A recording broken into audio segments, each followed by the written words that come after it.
What if India could stop threats before they even get close?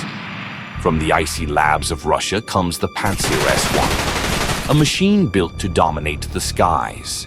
And now, it's coming to India.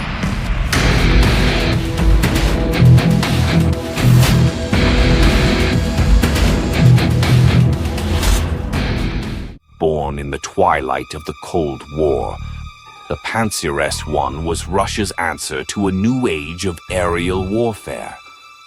Crafted by the KBP Design Bureau, it first roared to life in 1994. A hybrid of missiles and guns designed to shred anything that flies.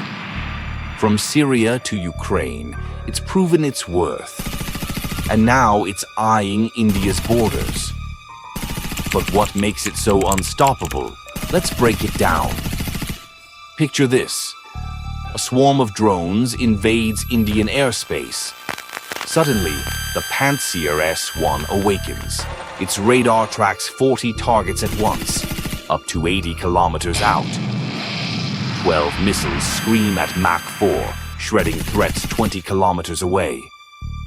Dual 30mm cannons unleash 5,000 rounds a minute, turning the sky into a kill zone.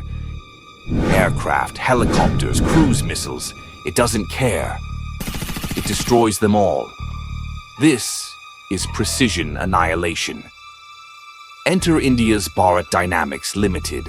In November 2024, they signed a deal with Russia's Rosoboronexport to co-produce the Pantsir-S1. This isn't just a purchase, it's a revolution. Customized for India's terrains, think tracked variants for the Himalayas or deserts. It's set to guard our skies like never before, a low-altitude shield to pair with the S-400. But how will it reshape India's defense? The answer's next. Today, the Pantsir-S1 promises India an ironclad defense, stopping drones, missiles, and more at our borders. Paired with the S-400, it's a multi-layered fortress in the sky. Production talks are heating up, and the future's electric. Want more? Subscribe now because India's defense story is just beginning. Like this video, drop a comment. What's your favorite defense system? And check out these videos for more epic stories. Let's keep the skies roaring.